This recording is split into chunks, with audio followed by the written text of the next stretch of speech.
রাজার ঘরে ছোট রানী এলো পদ্মাবতী, রানী পদ্মাবতী।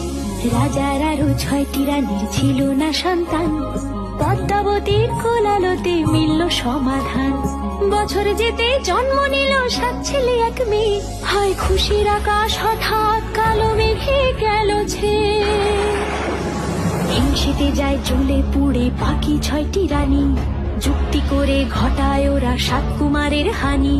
সুযোগ মতো 7 ছেলেকে মাটিতে দেয় পুঁতে, বাঁচে একা পারুল, ওরা পায় না তাকে ছুটে। ধাইমা বাঁচায় সেই মেয়েকে বড় করে তোলে, 7 ভাইকে পায় যে পারুল 7টে চাপা ফুলে। এত কিছুর পরেও রাজার বিপদ যে কাটে না, সূর্য নগরে সুখের সূর্য আর ওঠে না। হিংসা বিবাদ বিচ্ছেদ আর প্রেমের কাহিনীতে পারুল বোন কি পারবে 7 ভাই চম্পাকে জাগাতে।